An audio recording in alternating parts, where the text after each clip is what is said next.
Built as gargantuan tombs of shining white limestone, the pyramids were designed to hide dark secrets of the dead for eternity. For thousands of years, they have prompted fantastic myths and legends, as well as real and baffling scientific riddles. How were these mausoleums constructed, hundreds of feet high, true to within inches? Why was a nation devoted to housing its dead? Who were the men who hauled billions of tons of stone? Now, science is beating down the pyramids' defenses, shattering ancient myths, and revealing the truth.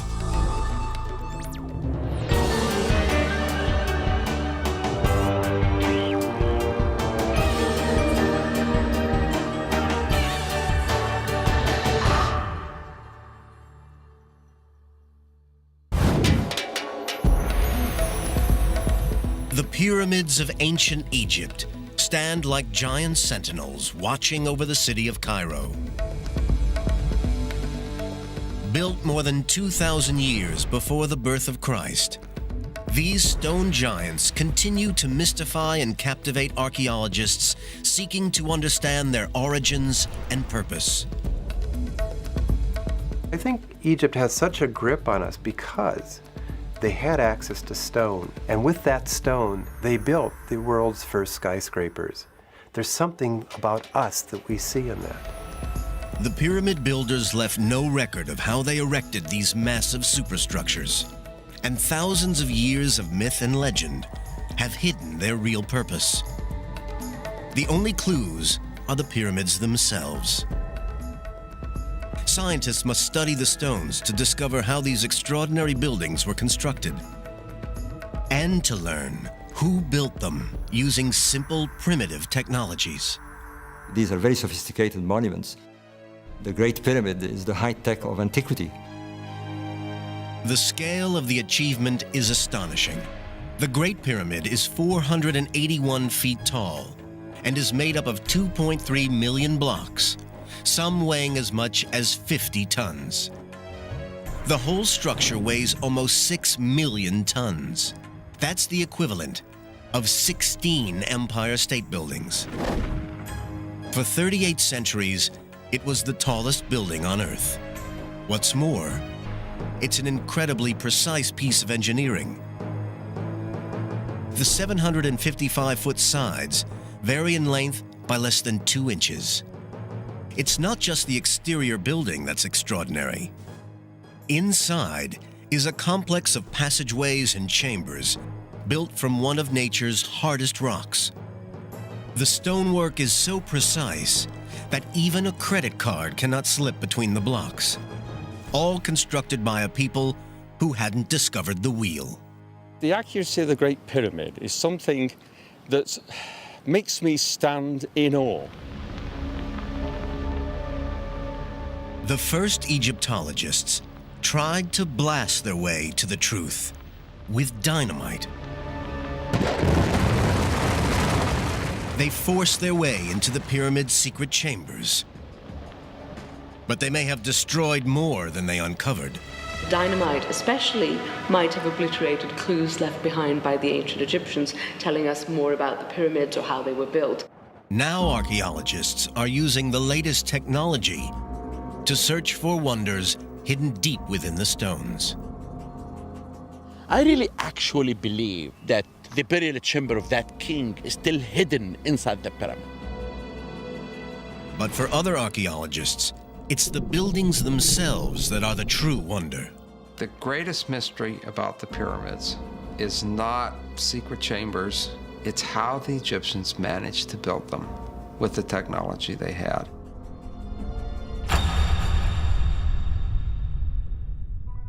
The ancient Egyptians didn't master pyramid building in one leap. It took long years of trial and error, and one near disaster for them to evolve from building simple mud constructions to the Great Pyramid at Giza. The first pyramids were built on the west bank of the River Nile around 2600 BCE. The earliest design was the Step Pyramid at Saqqara, possibly the oldest stone building on Earth. Rising 204 feet from the desert sands, this was a breakthrough in the history of construction. It didn't have smooth sloping sides, but instead rose in a series of levels or steps. The first flat-sided true pyramids were built 60 years later by the pharaoh Snefru. His son Khufu built the Great Pyramid, the first and largest of the 3 pyramids at Giza. And then, a series of smaller, highly decorated pyramids were built at Saqqara. How the Egyptians built these giant superstructures using the simple technology of the time is an ancient mystery. The first challenge was to survey the site and mark out the pyramid in the correct alignment. They chose the site with care to ensure that the bedrock was capable of supporting many millions of tons of limestone. The ancient architects then marked out the building so that each side was aligned to the points of the compass: north, south, east, and west. Today, we would use digital compasses and laser sighting equipment, but the ancient Egyptians had none of this technology. Instead, some experts think they look to the skies. By observing where the polar stars rise and set, it's possible to calculate true north. First, the architects built a semicircular wall to act as a flat horizon. On this wall, they could mark the rising and setting points of a particular star as it rotated around north in the night sky. A line drawn exactly midway between these marks would point due north.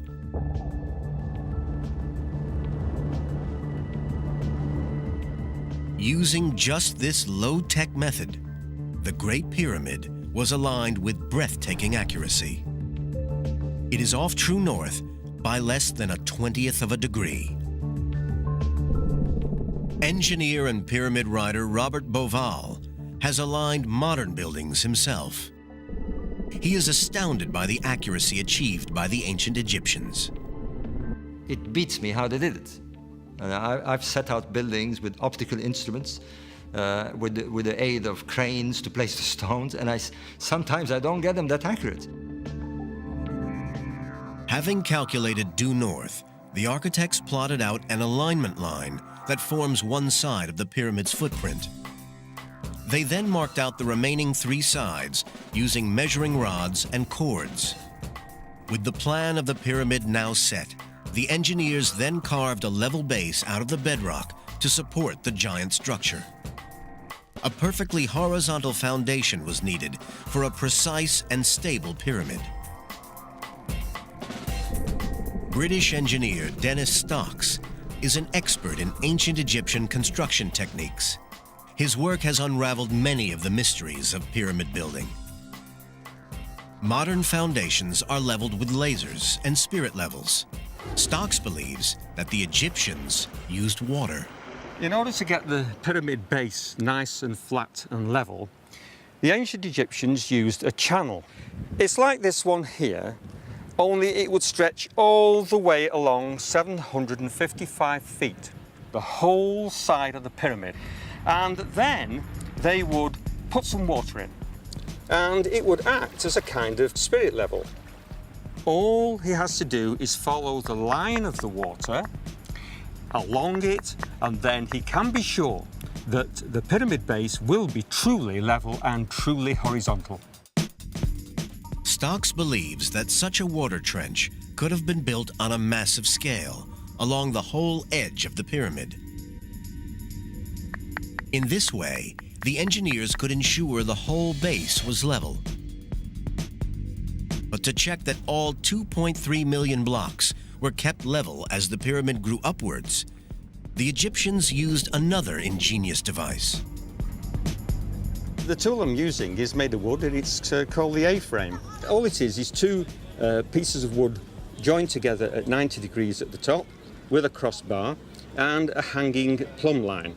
To calibrate it for use, It is placed on a flat surface of water, and then a line, which you can see there, is marked right behind the hanging plumb line, so that you know when you test it on a surface and the hanging plumb line coincides with the mark, we know that it is showing a truly horizontal flat surface. With the design laid out and the site level, construction could now begin. For this, the Egyptians needed stone, millions of tons of stone.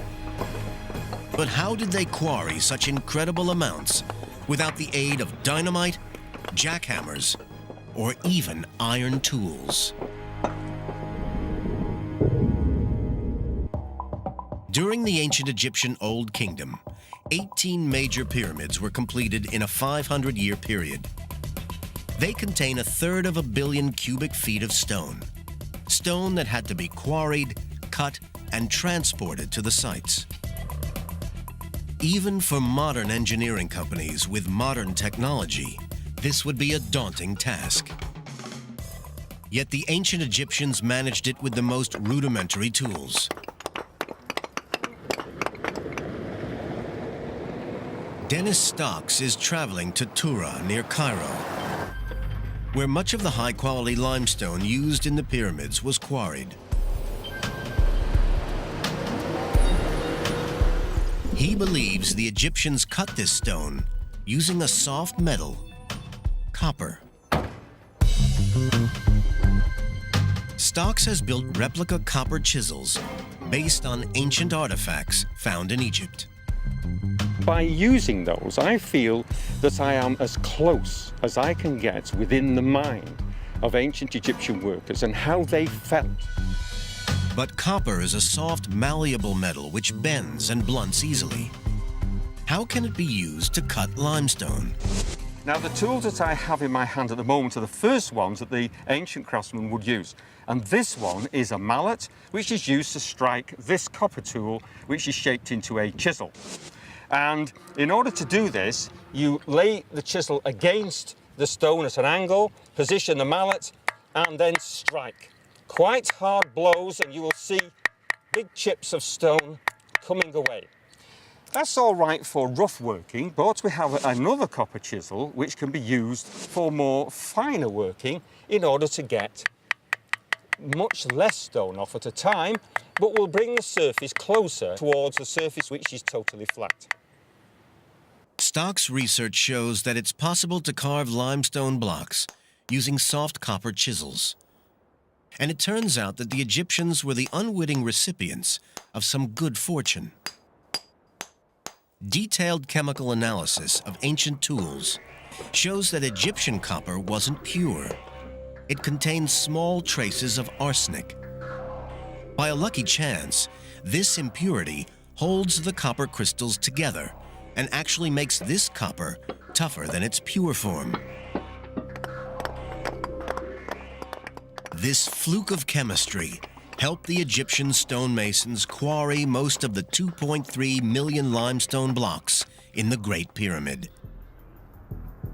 The pyramids are mostly made of the relatively soft rock limestone.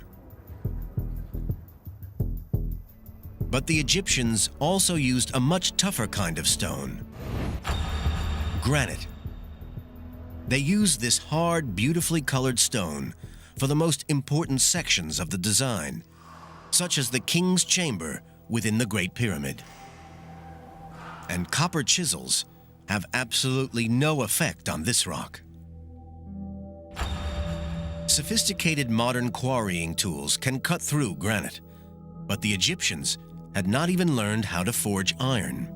Generations of archaeologists could not solve the puzzle of exactly how they cut these 50-ton granite blocks. But now, experimental archaeology is beginning to explain this technological mystery. Dennis Stocks thinks he has the answer. He believes the Egyptians did use copper saws. And not just ordinary saws. They didn't even have teeth. This material here is very hard granite. And to cut this, you need a special tool. And this is a copper saw. But it's toothless, it's got no teeth at all. And you say, well, what's going to do the cutting? Well, it's sand, but it's the quartz crystals within the sand which embed themselves into the softer copper. And because the saw's dragging those crystals backward and forth within the slot, that actually does the cutting. And slowly, bit by bit, the stone is cut right the way through. Quartz crystals in the sand are so hard that they gradually grind through the solid granite. But using these saws, the ancient Egyptians could only have cut granite at a rate of 2 cubic inches an hour. It still would have taken 4 months to carve out the sarcophagus inside the Great Pyramid. With soft copper and a cutting edge provided by arsenic and sand, the Egyptians cut vast quantities of rock. They had to then assemble these blocks into a monument that could stand the test of time. But what made the Egyptians decide to build a pyramid in the first place? Why did they choose this now iconic shape? They were looking for a stable form. Like a mound of gravel, the pyramid is supported by a wide base and low center of gravity. More than 2/3 of the weight is in the bottom third of its height. But the design wasn't just about engineering. It was also influenced by their beliefs. When people want to go up, to do so and have stability, a mound is very stable. But of course, there is a symbology in all of this. There may be several mystical influences behind the pyramid shape. One explanation looks at the worship of a mystical stone known as the Benben stone. Nobody knows where this legendary stone originated. Some think it was a meteorite. It has long since vanished, but the pyramidions, or capstones, that form the very top of the pyramids are modeled on the original pyramid-shaped Benben stone. Could this be the reason why pyramids are built in their distinctive form? But with the sun playing such a key role in Egyptian religion at the time, there is another possibility. Maybe the sun itself was the key. The pyramid can be seen as a stone representation of a sun ray coming down from the heavens. When the sun emerges from behind clouds, the beam created can sometimes resemble a pyramid.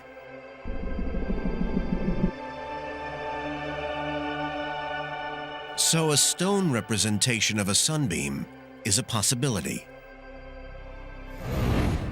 But perhaps it was simply the pure geometrical form of a pyramid that appealed to the Egyptians. Ironically, the first pyramid, the step pyramid, didn't have smooth sloping sides. It rose in 6 separate layers. It was Pharaoh Snefru, the pioneer of pyramids, 60 years after the step pyramid was built, who created the first smooth-sided, true pyramid. This was a radical new concept, and its success would rest on a critical engineering decision. At what angle should the sides rise? The steeper the angle, the taller and heavier the pyramid would be. If they made it too steep, it might be too heavy for the foundations. Snefru's architects settled on an angle of 55 degrees. At first, things went well, but halfway through construction, cracks began to appear in the pyramid's internal chambers. According to a survey by Italian archaeologists Marigiolio and Rinaldi, the pyramid is built on soft, slaty clay. Only the edges rest on a solid stone foundation. As the pyramid rose, this soft core sank under the weight. The architects had to come up with an answer, or the pyramid might collapse. Construction stopped. Eventually, their dramatic solution changed the whole direction of the build. The architects decreased the angle of slope from 55 degrees to 43 degrees. This reduced the height of the pyramid by 100 feet and the weight by more than 400,000 tons. The engineer's mistake probably angered the pharaoh, but their solution was a success. 4,500 years later, the bent pyramid, as it's now known, still stands, though with its slightly unusual shape. Major pyramids would never again be built at such a steep angle. For his next pyramid, Snefru's architects were understandably cautious. They built the Red Pyramid at just 45 degrees. It has the shallowest angle of any of the Egyptian pyramids, and it's still standing. It's the oldest true smooth-sided pyramid in Egypt today. After this success, the architects grew more confident. They now built steeper and steeper, culminating in the angle of the Great Pyramid. Its sides climb at an angle of slightly less than 52 degrees, rising to a summit of 480 feet. But how did they manage to maneuver 2.5-ton blocks to such an incredible height without the crane or the block and tackle? It was a challenge to the ancient Egyptians, and still remains a mystery to modern archaeologists. Egyptologist Mark Lehner has spent 30 years studying the pyramids hands-on. My approach to the question was, where are the quarries? What kind of a ramp can you get from the quarry to the pyramid in a functional slope?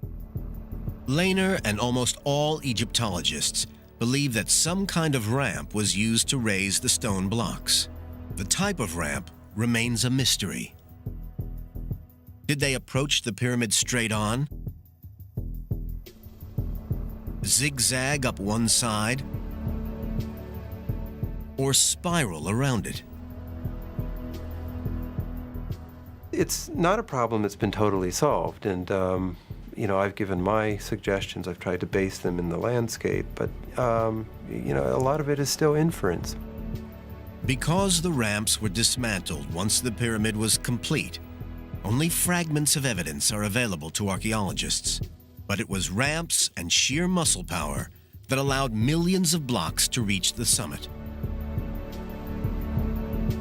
Once in position, the builders faced a new task. The blocks had to be fitted together. Surprisingly, in such a precise build, a large proportion of the internal stones were just roughly finished. The gaps between them were filled with rubble and gypsum mortar. In between the blocks were stuffed lots of limestone chippings mixed with a huge dollops of mortar. And it sets just like modern concrete. But every stone that would be visible when the build was completed was placed with amazing precision. In the Great Pyramid, the blocks of the burial chamber fit precisely. The sides of these blocks had to be almost perfectly flat to make these astonishing joins. This precision engineering was achieved using the most rudimentary of tools.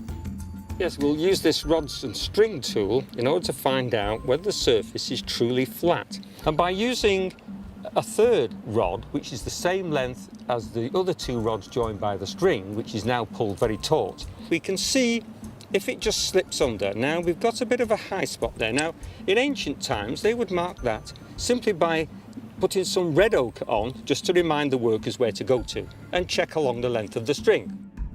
The ancient mason would use the rods and string to spot imperfections and then mark them with red ochre to show where more work was needed.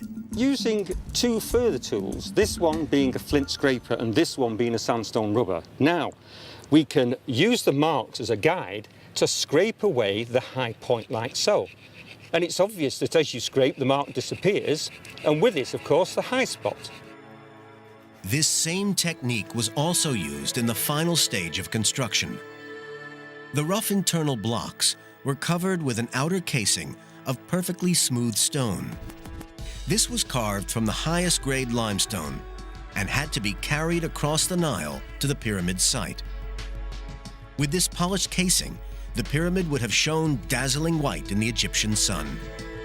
But when the pyramids were newly encased in this special limestone, They must have been blinding in the sun like newly fallen snow. To achieve this, every casing stone was cut to sit perfectly with its neighbors. When complete, the Great Pyramid of Giza was covered with thousands of these facing stones. Sadly, they have long vanished, taken to build the mosques and castles of Cairo. But facing stones can still be seen on the cap of Khafre's pyramid. Even with all the Egyptian skills and tools, building the pyramids was still an incredibly hard task, requiring millions of man-hours to complete. Legend has long suggested that the pyramids were built by armies of slaves. The legends are wrong. Forensic archaeological discoveries are now putting a face on the people who really built the pyramids. The building of the pyramids was an enormous construction project requiring incredible manpower resources. Ancient histories tell of 100,000 men laboring on the Great Pyramid for 20 years. Modern experts believe 25,000 workers is a more realistic estimate. The job was completed during Pharaoh Khufu's 23-year reign. The workers would have put in over 250 million man-hours. Ancient Egypt was a rich land, but for such a mammoth undertaking, the builders would have had to source materials from across the whole country. The vast granite blocks had to be floated 600 miles down the Nile from the quarries at Aswan. Keeping a pyramid build on track was a logistical nightmare that would test even a modern engineering firm. Engineer Craig Smith has overseen vast construction sites and has analyzed how a pyramid build might operate. You don't have cell phones, you don't have pagers, you don't have laptop computers, you have millions of pieces of material that have to arrive at the right point in time. Egyptian communications depended upon papyrus and foot messengers. Yet they kept track of thousands of workers and countless millions of pieces of raw material. A present-day pyramid builder would have all the benefits of modern technology available to them. Where the Egyptians probably relied on the stars to align the pyramids, we would use lasers. Where the Egyptians used simple ramps, we would use giant tower cranes to raise the blocks. Today, motorized vehicles would transport building materials to the site. All the Egyptians had was muscle power and slow-moving boats. Craig Smith has calculated the cost of building a Great Pyramid in today's money. If you did it with limestone, it'd be about $4 billion and would take about 4 years. That's considerably less than the 23 years it's estimated it took to build the Great Pyramid. But we should not underestimate the scale of their achievement. The ancient Egyptian craftsmen would have had to place a block every 2 minutes, 270 blocks every single day for 23 years. And on top of its sheer scale, the pyramid was built to last for all eternity. We haven't built anything of that scale in recent times that probably has any likelihood of lasting 4,500 years. The Great Pyramid alone was a triumph of human ingenuity. But amazingly, the Egyptians built another 17 major pyramids.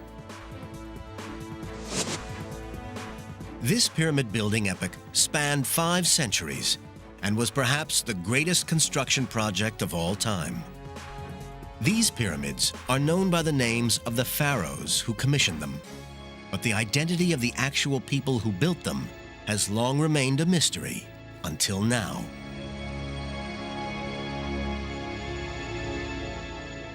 It was thought that the pharaoh would never have forced his own people to toil for year after year constructing the pyramids.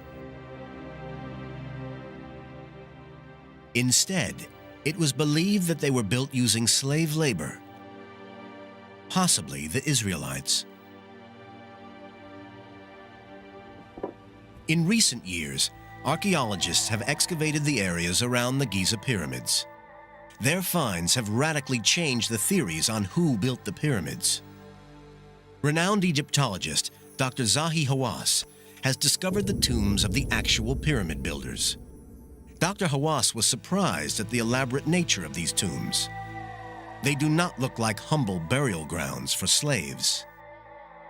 If the people who built the pyramids were slaves, they will never be buried in the shadow of the pyramid. If they were slaves, they will never prepare their tombs for eternity like kings and queens.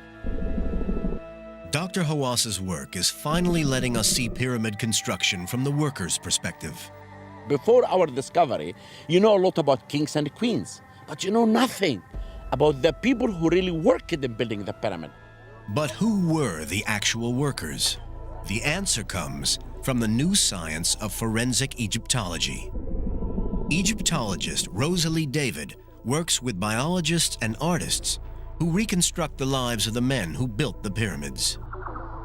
CAT scans and 3D imaging resurrects faces of the ancient Egyptians from mummified skulls. This is the reconstructed face of an Egyptian who lived thousands of years ago. You do get a sense of the character of the person. They cease to be a wizened mummy or a dry skeleton. And there they are with the flesh, the eyes, the hair. You're looking at somebody who could be alive today.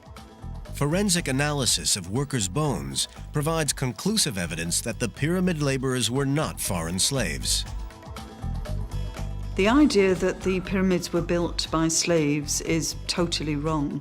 This has been proved really by the archaeological evidence. So all the studies on the bodies show that they are Egyptians. They're not from overseas.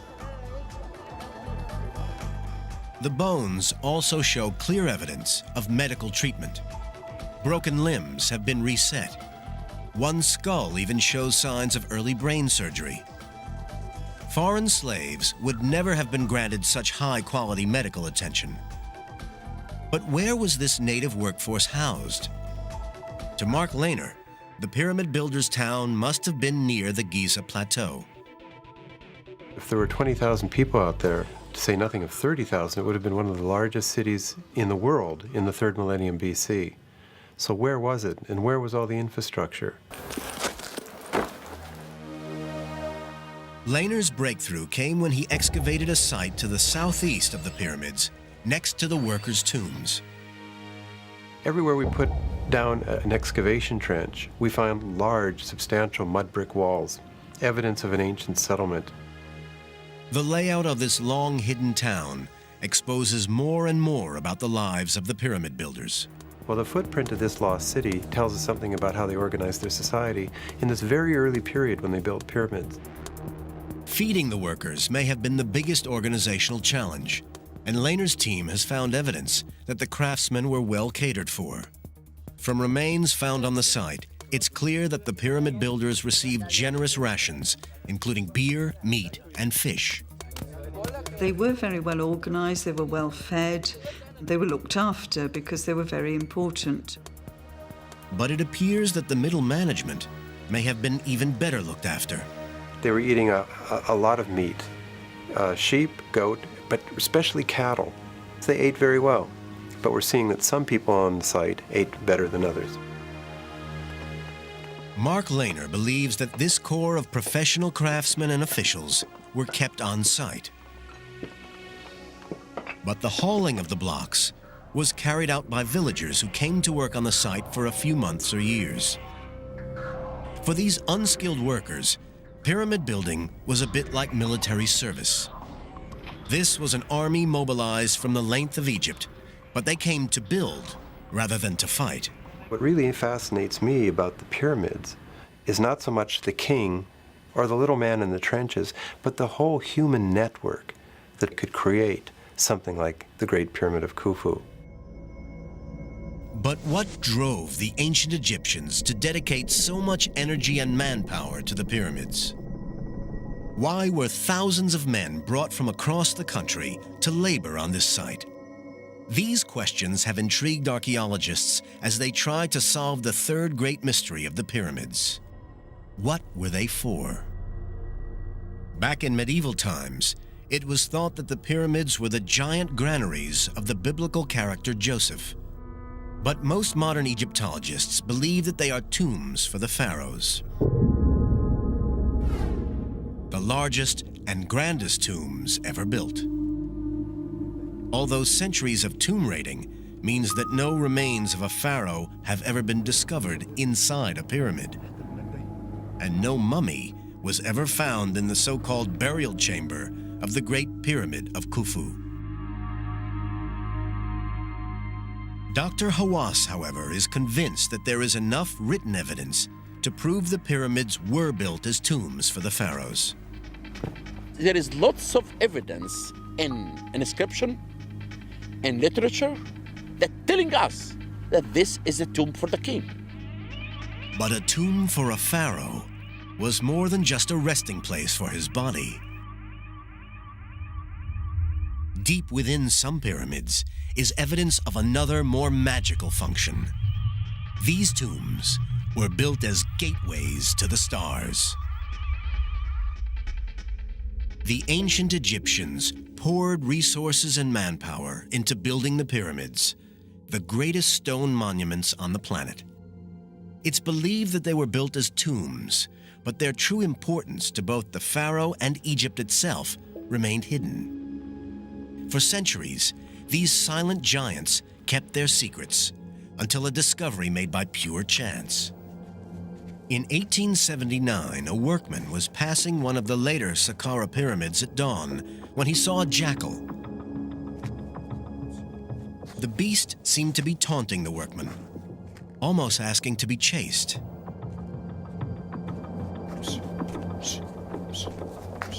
The workman then followed the animal into a hole near the pyramid. To his surprise, he found himself in a chamber.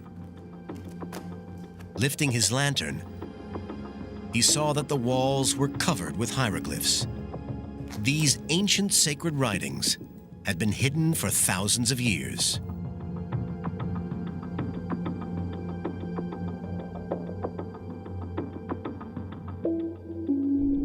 Jim Allen is a world expert on these hieroglyphs, or pyramid texts.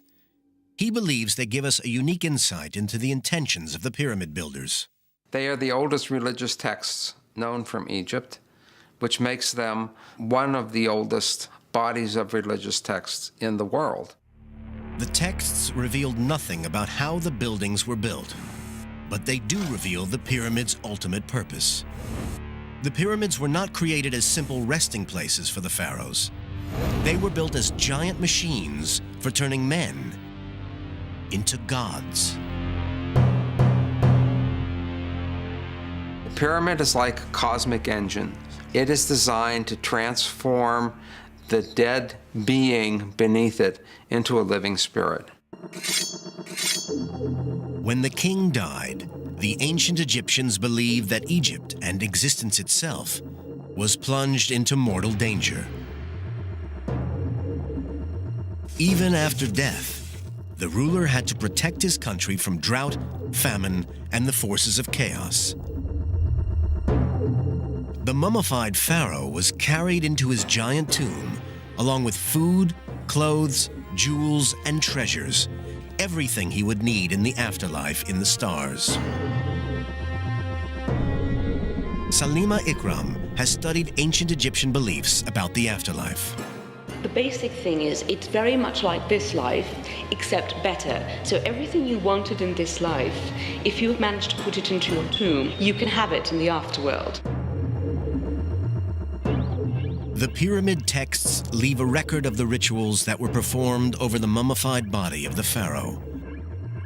To ensure that he survived his journey to the afterlife, they also included spells and prayers to protect him.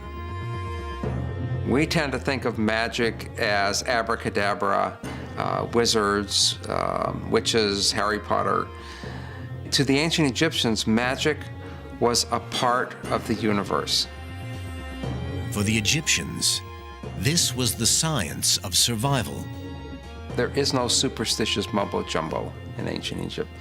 Everything has a meaning, everything has a purpose. Once the rituals were completed, the pyramid was sealed, hopefully for all eternity. The pharaoh was then free to make his journey to the afterlife, to be reborn as an eternal star. But Robert Bauval, who has written extensively on the pyramids, believes that there is a further connection between the stars and the pyramids. For years, he has been intrigued by the links between Egyptian religion and astronomy. It all started with an aerial photograph of the Giza pyramids. Bauval noticed a very distinctive pattern.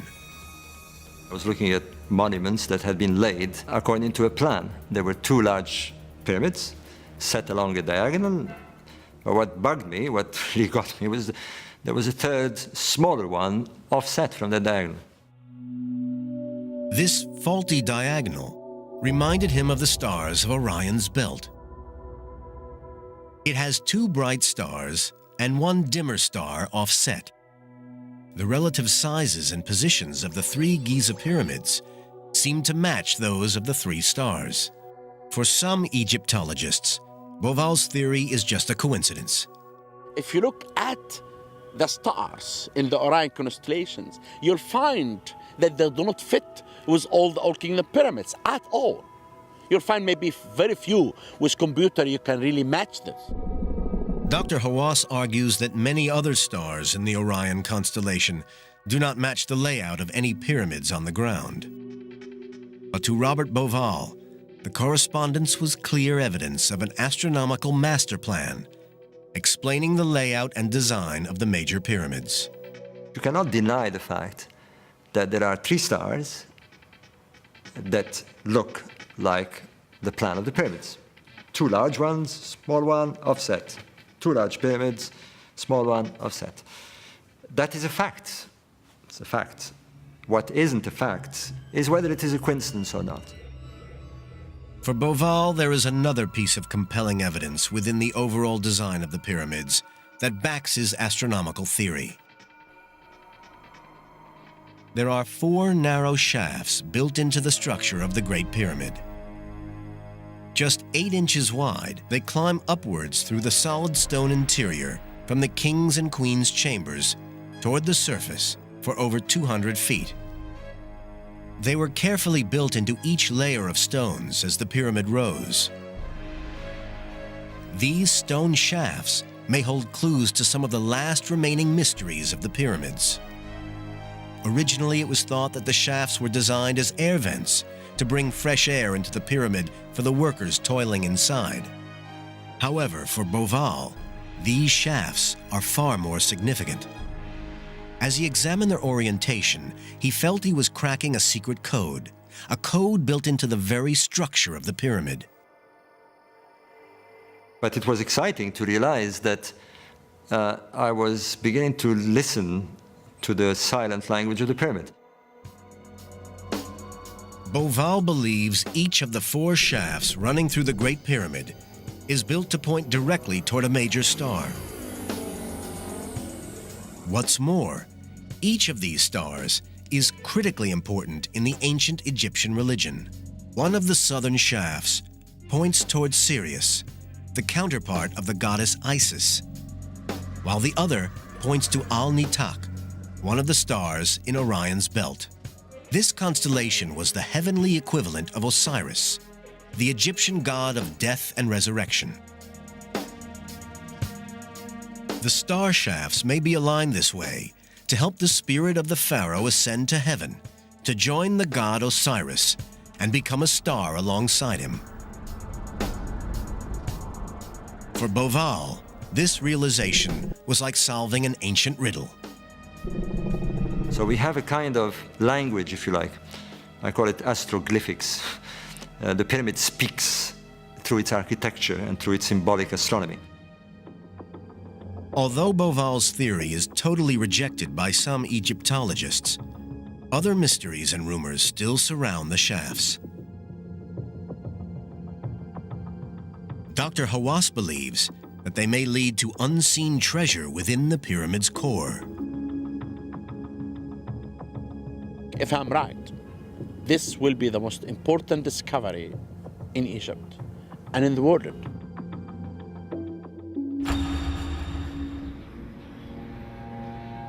The Great Pyramid at Giza contains a complex of shafts and chambers. Researchers have already discovered 3 possible burial chambers linked by corridors, including the magnificent Grand Gallery.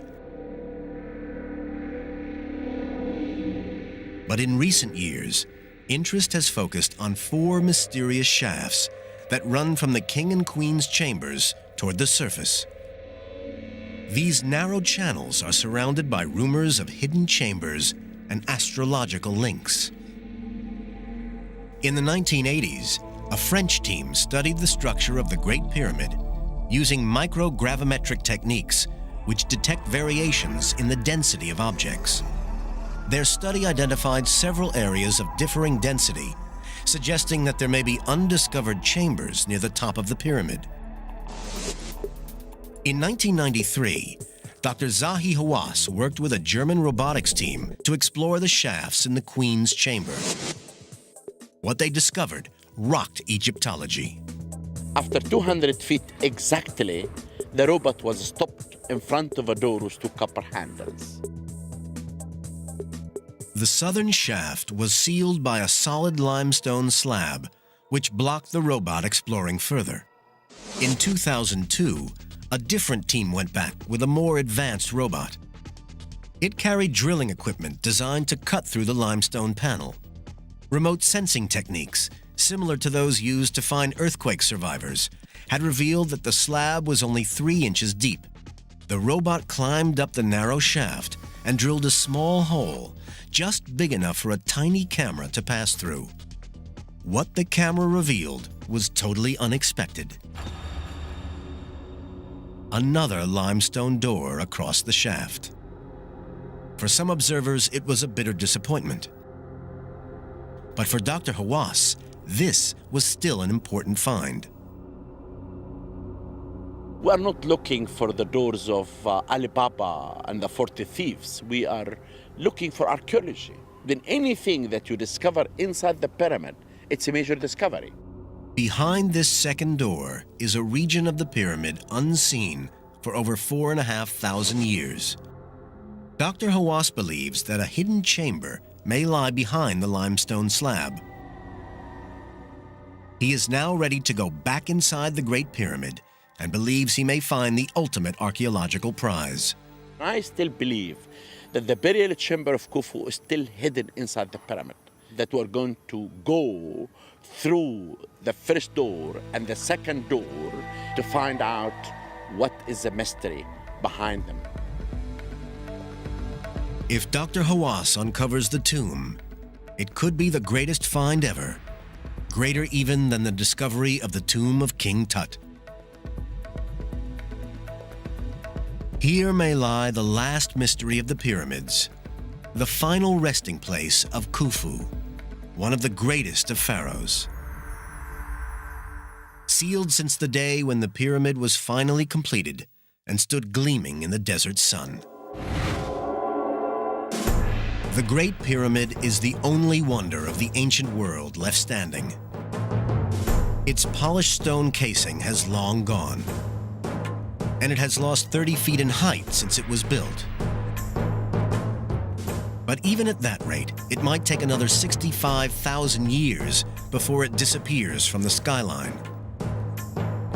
The pyramids stand as a testament to the extraordinary skills of the people who built them. They tower over history itself, truly among the greatest achievements of mankind, past and present. They stand there against all the odds after thousands of years, and they trumpet immortality. As the ancient Arab proverb says, man fears time, yet time fears the pyramids.